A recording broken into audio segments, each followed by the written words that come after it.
윤석열 대통령의 퇴진을 놓고 여야의 수싸움이 계속되고 있습니다. 국민의힘은 조기 퇴진을 내세워 여러 방법론을 내놓고 있지만 더불어민주당은 즉각 퇴진해야 한다며 탄핵을 요구하고 있습니다.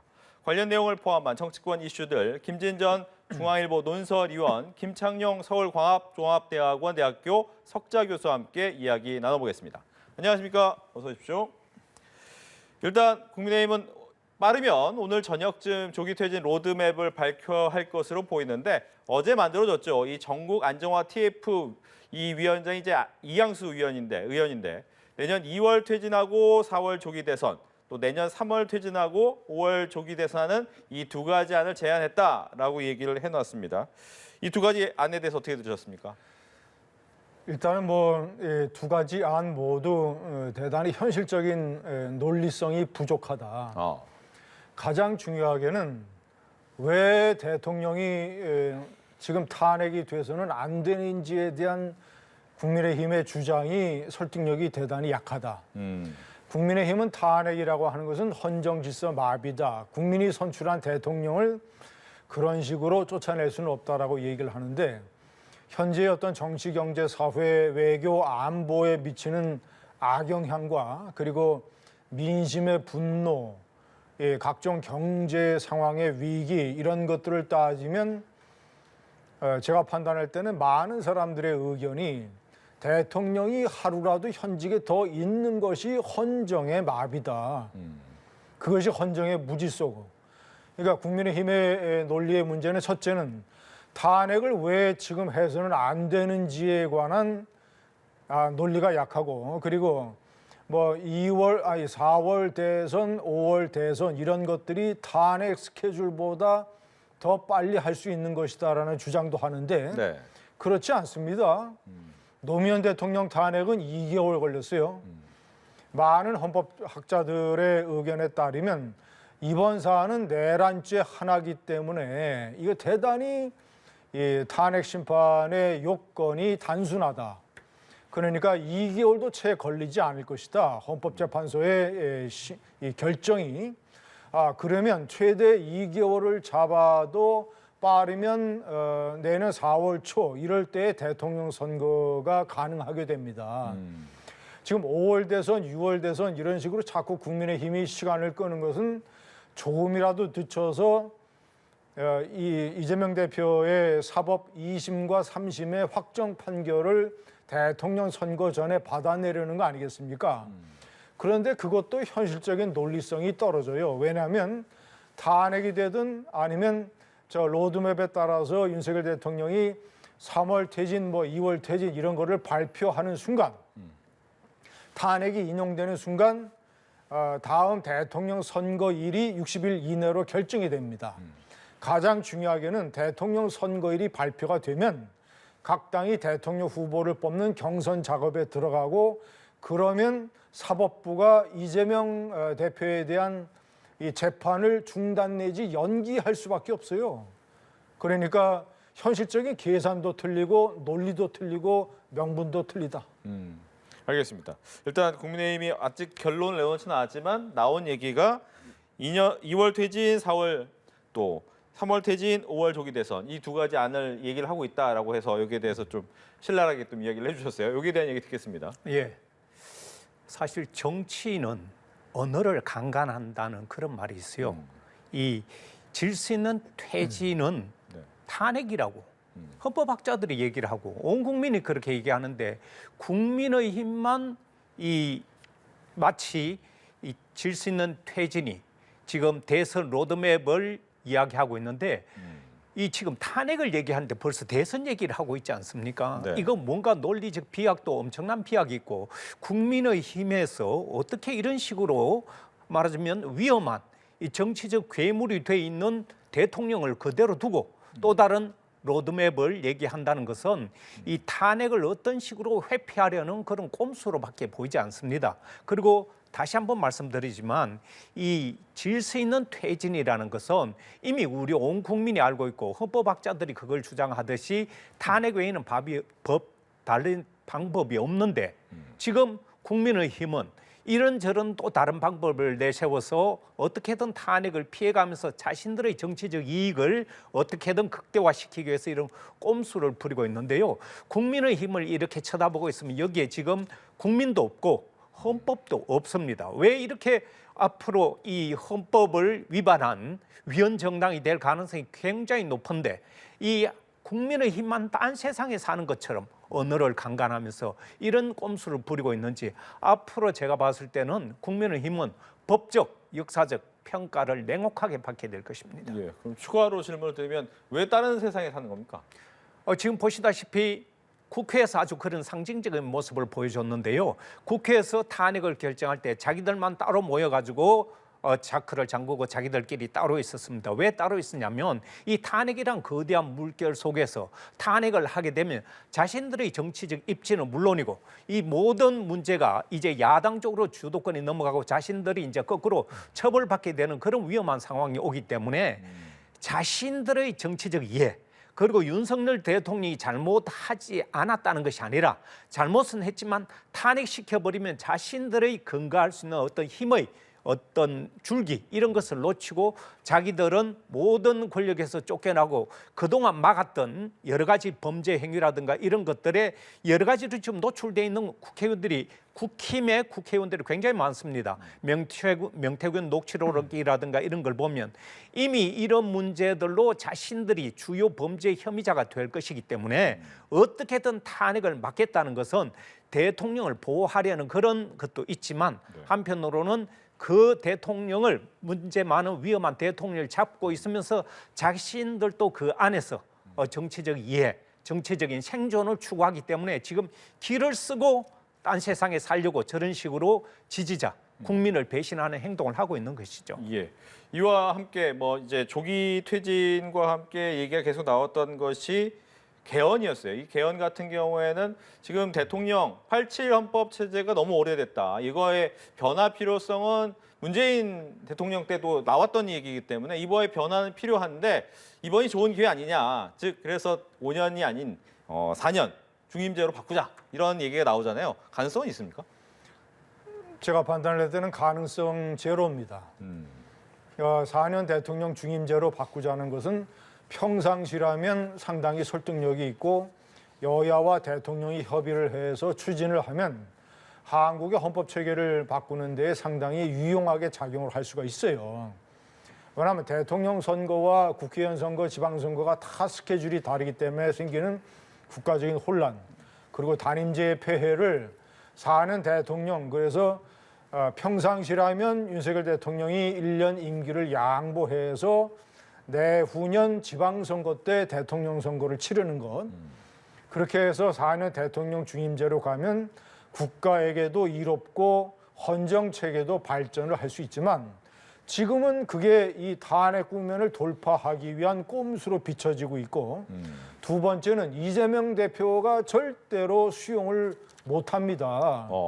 1년 반이나 임기를 보장을 해주면 그 안에 자신의 사법 리스크가 2심, 3심이 확정돼서 자신이 대통령 출마를 할 수 없게 될지도 모르는데 지금 탄핵과 즉시 하야라고 하는 눈앞에 보이는 상황 전개가 있는데 이재명 대표가 그거를 받아들이겠습니까?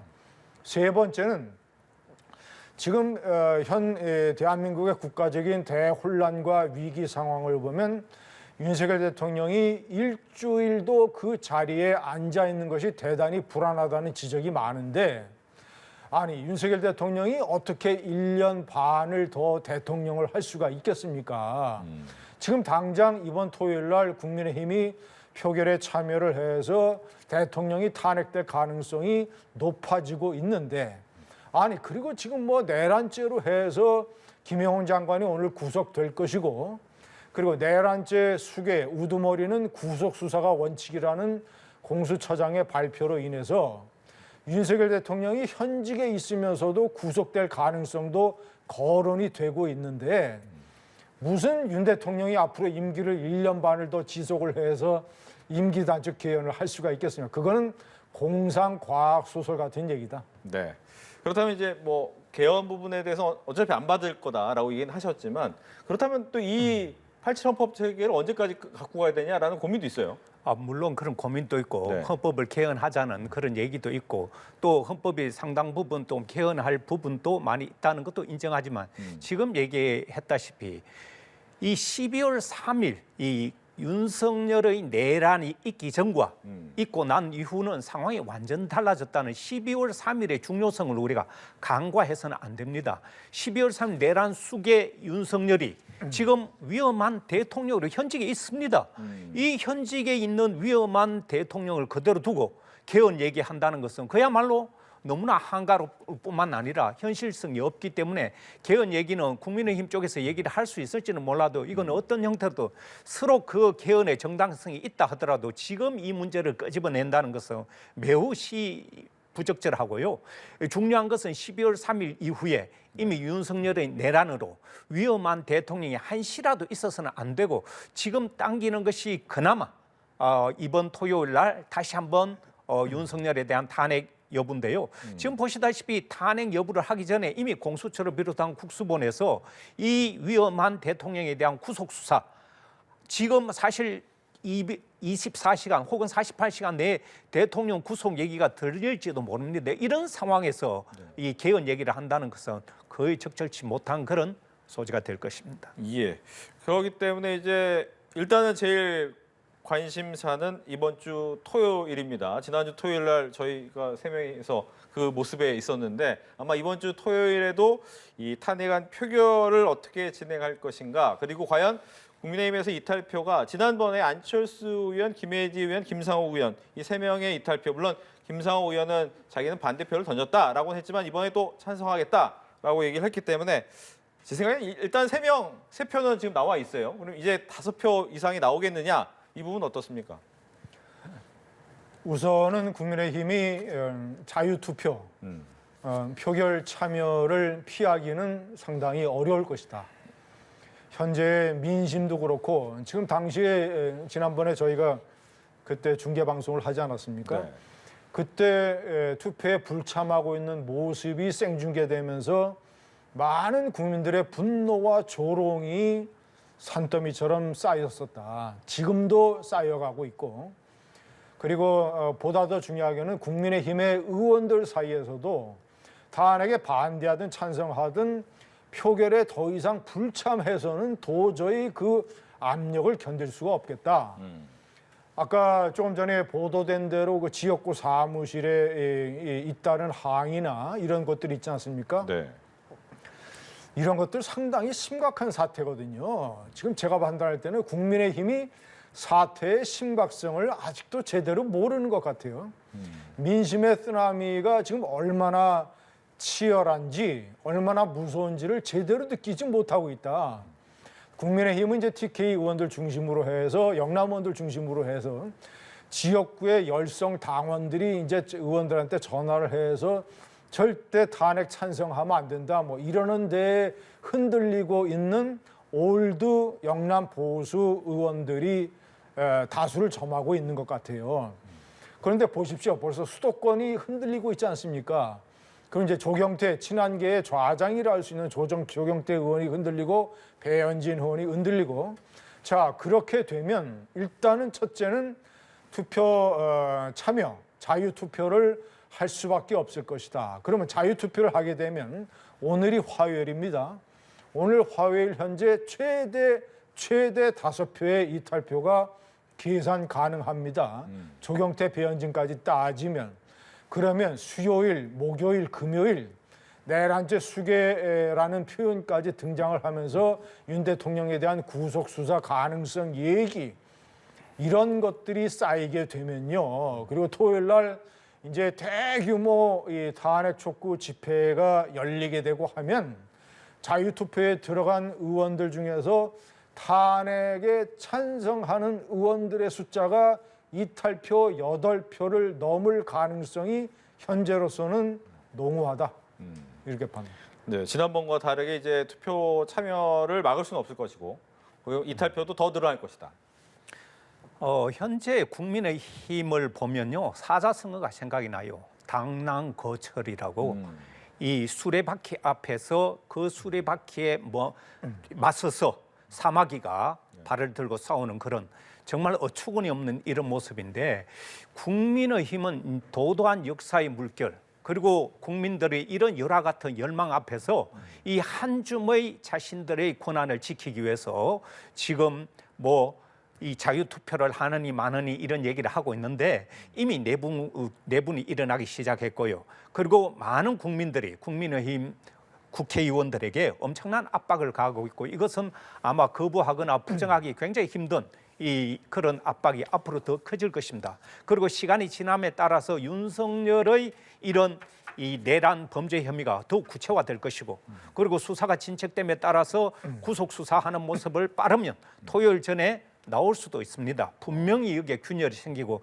지금 이걸 두고 국힘 내부에서도 지금 차기 원내대표 누굴 뽑느냐 내분이 격화되고 있는 이런 모습 이런 여러 가지를 종합해 볼 때 이 탄핵을 맞서서 이 탄핵을 좌절시키겠다. 이것이야말로 당랑거철로 그야말로 터무니없는 사마귀 행태로 맞서는 국민의 힘은 제가 누누이 말씀드리지만 위헌과 그러니까 국민과 헌법을 무시한 이런 행태가 앞으로는 위헌정당 심판을 앞두고 있기 때문에 국민의힘 국회의원들은 윤석열과 함께 공멸하게 될 것이다. 네. 말하자면 이번 토요일 날 탄핵을 찬성시켜도 그 후유증이 엄청나게 클 것이고 탄핵을 좌절시킬 경우에는 더 큰 후유증이 예상되기 때문에 아마 많은 국회의원들이 국민의힘 국회의원들의 시간이 지남에 따라서 입장을 바꾸게 될 것으로 저는 봅니다. 예. 제가 하나만 추가를 하면 꼭 말씀드리고 싶은 것은 국민의힘이 천금 같은 기회를 놓쳤다. 뭐냐면 12월 3일 비상계엄이 선포됐을 때 충영호 원내대표가 판단을 잘해가지고 한동훈 대표와 같이 의원들더러 전부 야당 의원들처럼 국회 담장을 넘어서 국회 본회의장에 집결하라. 그래서 탄핵 해제 요구 결의안에 찬성을 해서 하루 빨리 계엄을 해제하고 그리고 그 다음 날 야당의 탄핵 움직임에 적극적으로 동참을 했어야 돼요. 그때 한동훈 대표와 국민의힘이 국민들에게 뭐라고 선언을 했어야 되냐면 윤석열 대통령은 하루빨리 즉시 하야하라. 하지 않으면 국회 탄핵에 국민의힘도 동참하겠다라고 발표 선언을 했어야 됩니다. 그렇게 되면 어떻게 되냐면 한동훈 대표와 국민의힘이 비록 같은 당의 소속의 대통령이지만 민주주의를 파괴하는 그런 지금 이제 내란 우두머리 혐의까지 붙고 있는데 민주주의를 파괴하는 대통령에 맞서서 우리 당이 민주주의를 지켜내는 데 앞장섰다라는 논리가 가능해요. 그리고 나서 탄핵이 되든 대통령 선거가 4월이 되든 5월이 되든 어떤 과정을 거치냐면 만약에 그렇게 되면 국민의힘이 대통령 선거에서 이런 사태를 그러니까 탄핵 찬성 윤석열 대통령에 대한 단주의 움직임에 주도를 했던 한동훈 대표를 대통령 후보로 만약에 뽑는다면 한동훈 대표와 국민의힘이 대통령 선거에서 어떤 주장이 가능하냐면 한국의 민주주의를 위협하는 세력이 두 개가 있었다. 하나는 윤석열 대통령인데 우리 당이 적극적으로 나서서 이 민주주의를 위협하는 세력을 헌정해서 단죄를 했다. 자, 이제 대통령 선거가 벌어지고 있는데 또 한 사람은 민주주의를 위협하는 또 한 사람은 여러 가지 사법 리스크와 윤석열 대통령 국정에 대해서 극렬한 공세를 가했던 국정의 발목을 잡았던 이재명 대표다. 그러니까 우리 당은 양대 세력에 대해서 한 세력에 싸워서 승리했고 이번 대통령 선거 때는 국민들이 선택을 해주기를 바란다. 사법부가 이재명 대표의 사법 리스크를 사실상 스케줄상 면해줘서 이제 이재명 대표가 만약에 대통령 후보가 된다면 대통령 선거에 출마했다. 이제는 정치적으로 국민들이 선택을 해달라고 해서 이런 제 얘기는 이런 논리가 가능했을 거라는 거예요. 그리고 현실적으로 지난 4월 총선에서 참패했지만 전국적인 득표율은 5%포인트밖에 차이 안 났습니다. 그 얘기는 무슨 얘기냐면 논리를 확실히 세우고 이 윤석열 대통령의 비상기염 사태에서 올바른 길에 섰다면 5%포인트 정도 차이는 한번 해볼 만한 싸움이 됐을 거다. 대통령 선거에서. 그런데 지레 겁먹고 지레 피해 의식에 사로잡혀가지고 이제 탄핵을 하면 이재명 대표한테 지고 정권을 빼앗긴다라고는 완전 주눅이 들어서 완전 스스로 무덤을 파는 잘못된 길로 가고 있다. 알겠습니다. 기회를 놓쳤다 이렇게 얘기를 하셨어요. 역사에서 오늘의 역사도 마찬가지입니다만 역사에서 가정은 없습니다. 상당히 설득력 있는 그런 분석인데요. 말하자면 그 탄핵이 있기 전 이 12.3 내란이 일어났을 초기에 한동훈 대표는 상당히 대응을 잘했습니다. 반헌법적이라고 주장을 했고, 그런데 이 과정을 보면서 한동훈 대표는 상당히 갈팡질팡하면서 우왕좌왕하고 이랬다 저랬다 반헌법적이라고 하면서 탄핵은 반대하겠다. 이 국민들이 들었을 땐 논리도 명분도 납득도 안 되는 이런 회개망측한 이야기를 하면서 급기야는 이제는 대통령을 그대로 두고 이 한한 동맹이라고 해가지고 권력을 나눠 갖겠다는 그런 식으로 해괴한 타협안을 끌어와서 정말 한동훈 대표는 그야 자신에게 다가온 그런 기회를 스스로 차버리고 지금은 당내에서도 입지도 좁아졌을 뿐만 아니라 대표로서 리더십을 잃어버렸다. 신뢰를 잃은 리더를 누가 믿겠습니까?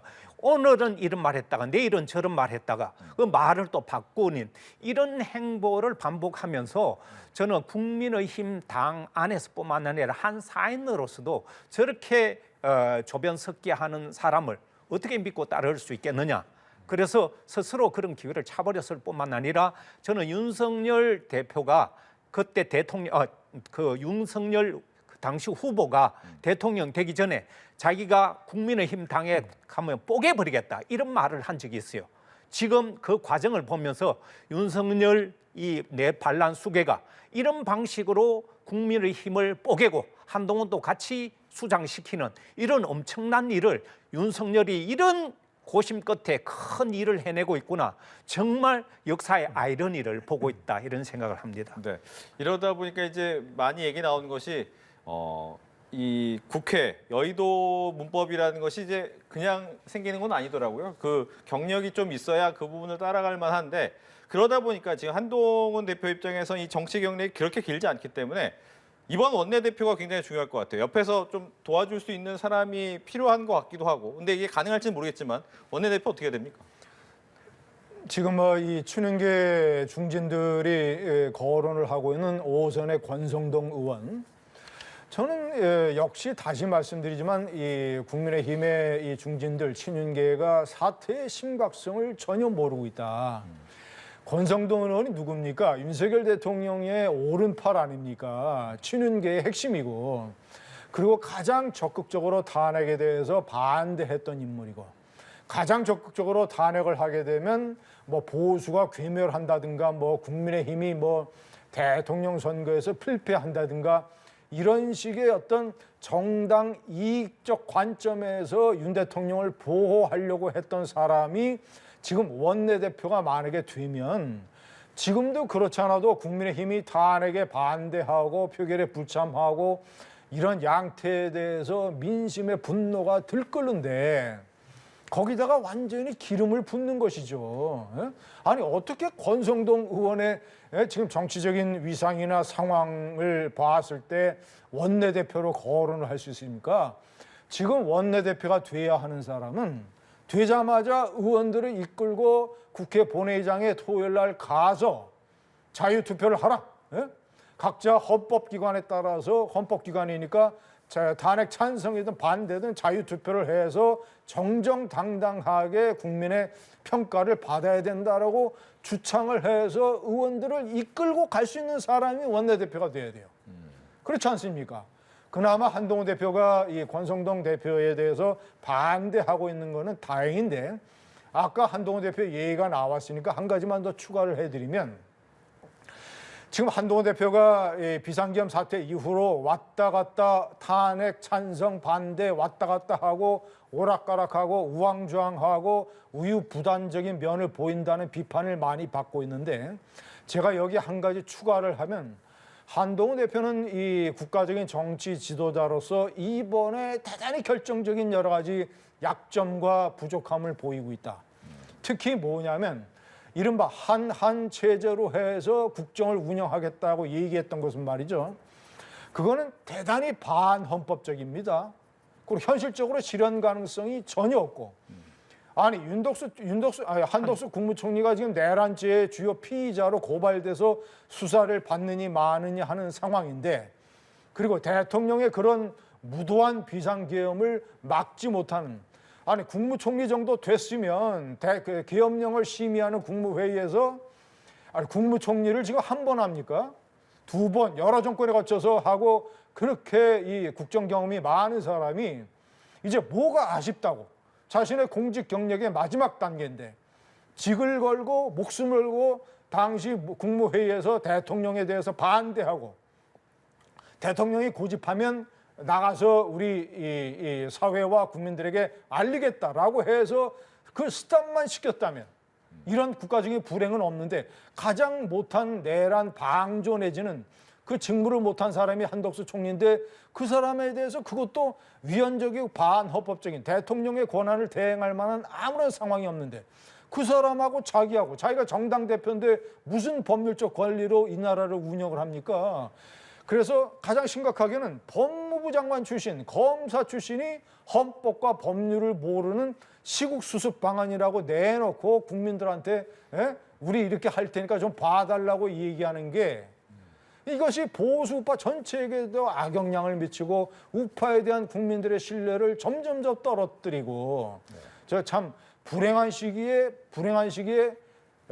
제대로 된 지도자를 갖지 못했다라는 것도 우파의 불행이고, 여러 가지로 하여튼 다시 말씀드리면 한한 체제야말로 이거는 실현 가능성이 없는 그런 방안이다. 네. 원내대표 얘기하시면서 끝까지 얘기해 주셨는데 원내대표까지 얘기하시죠. 예. 국민의 힘은 지금 국민의 적이 돼 있고요.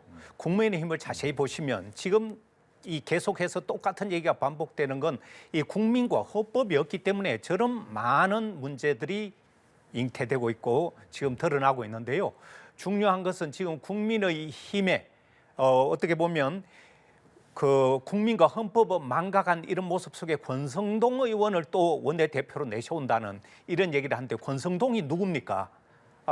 윤석열이라는 희귀한 이 거짓말쟁이에다가 온갖 이 범죄 방패막이로 대통령이 되기 전부터 아주 부적절한 사람이라는 사람을 데려와가지고 대통령을 만드는데 1등 공신할 친윤 중에 친윤이라는 권성동이 다시 이제 나서서 원내대표를 하겠다. 이것이야말로 다시 한번 당랑 거처를 얘기하는데요. 이 도도한 역사의 흐름, 국민적 여망에 그야말로 이 국민의 힘이 딴 세상에 살면서 권성동을 데려와서 이걸 뭘 하겠다고 하는데, 저는 국민의 힘은 지금 봐도 도저히 민주주의 정당이 될 수 없는 이 위헌 정당 심판을 꼭 받게 되리라고 저는 예상하고 있습니다. 네. 발언하시다가 이제 약간 격해져서 좀 단어를 선택하실 때 조금은 더 신중하게 해주시면. 그래서 한 가지만 네. 추가하면, 대통령이 이전서부터 대통령 될 자격이 없었다라는 그런 주장과 표현은 제가 봤을 때는 적절하지 않은 것 같습니다. 그거는 윤석열 대통령을 대통령으로 선출한 국민 유권자들에 대한 제대로 된 평가도 아니고, 대통령은 그렇게 해서 대통령 될 만한 자격이 있었고, 문재인 대통령의 그런 무도한 이런 압박에 맞서서 이런 이 당당함을 보였기 때문에 국민들이 선출해서 대통령이 됐지만, 2년을 그래서 대통령을 수행을 하면서 공과 과가 있었지만, 마지막에 결정적인 순간에 어떤 감정과 이런 것에 사로잡혀서 판단을 잘못해서 중대한 헌법상의 잘못을 저질러서 이 상황에 이르렀다라는 것이 제가 판단할 때는 맞는 평가지, 뭐 대통령 이전서부터 대통령 될 자격이 없었다라고 이런 식으로 막 몰아붙이는 것은 그건 적절한 평가가 아니다. 그 평가 부분은 이 다 다를 수 있습니다. 그리고 대통령을 선택한 그 자체를 제가 부정하는 것도 아니고요. 국민 다수가 선택했기 때문에 대통령이 인정을 하지만 제 개인 입장에서는 대통령이 되기에는 매우 부적절한 그런 요소, 그런 자격들을 가지고 있었다. 대통령으로서 그런 것들이 대통령이 되고 난 뒤에 수차례 걸쳐서 나타나고 있다는 걸 얘기하는 것이죠. 알겠습니다. 시간이 많지 않기 때문에 하나 정도만 더 해볼까요? 그 예산이 지금 제일 중요합니다. 예산이 가장 중요한데 삭감을 해놓은 예산안을 다시 좀 더 삭감하겠다라고 얘기를 하면서 아마 오늘 안에 좀 통과시키겠다라는 것이 이재명 대표의 입장인 것 같은데 이 부분은 어떻게 해결을 해야 될지 정부 쪽에서 굉장히 좀 난감해하는 모습이긴 한 것 같고요. 근데 제가 한 가지 잘 이해가 안 되는 측면이 하나 있어요. 만약에 이제 조기 대선이 이루어져서 4월 또는 뭐 이런 관측이 많습니다만 그래서 대통령 선거가 이루어지고 현재의 무슨 여론조사 이런 발표에 의거해 보자면 만약에 이재명 대표가 민주당 후보도 되고 민주당이 집권한다고 칩시다. 그러면 지금 대통령과 검찰, 경찰의 특수활동비를 전부 다 깎았는데 그러면 그때 이재명 대통령은 만약에 그럼 대통령실과 그리고 그 정권의 검찰, 경찰 이런 것에 특수활동비 전부 다 없는 상태에서 수사에 대한 지원은 어떻게 할 것이며 대통령실의 대외 활동은 어떻게 할 것이며 정상적인 자신들이 집권했을 때 문재인 정권 때도 특수활동비를 가지고 다 대통령실과 검찰, 경찰이 활동을 했는데 그러면 어떻게 할 건지 뭐 지금 당장 이제 되돌릴 수 없으니까 오늘 그대로 통과를 시키는 것 같은데 근데 제가 주목하는 거는 슬쩍 뭘 하나 걸어놨어요. 앞으로 증액이 필요하면 추가 경정 예산을 하면 된다. 예? 그러니까 벌써 거기까지 아마 생각을 하고 있는 거 아니냐. 예? 네. 그래서 자신들이 정권을 잡아서 그때 가서 예산이 필요하면 추가 경정 예산을 하면 된다. 그런데 아마 지금 이제 막 이런 식으로 막 몰아붙이니까 오늘 뭐 저런 식으로 이제 해서 무리수를 해서 앞으로 또 상황이 달라지면 또 다른 이런 거를 할지 모르겠죠. 알겠습니다. 예산은 이 삭감된 부분 보면 특활비하고 예비비, 말하자면 방만하고 증빙 자료를 제출하지 못한 그런 부분들을 중점적으로 삭감했기 때문에 수록 그 후에 어떤 정부가 들어서더라도 그런 부분에 대해서는 앞으로 분명히 해야 되는 것이기 때문에 이런 명백하게 국민들이 봤을 때는 이 예산을 삭감해야 될 부분은 어느 정부가 들어서도 삭감해야 되기 때문에 그 부분에 대해서는 저는 이론이 없다고 봅니다. 알겠습니다. 이렇게 해서 정치권 이슈 두 분과 함께했습니다. 오늘 얘기 잘 들었습니다. 고맙습니다.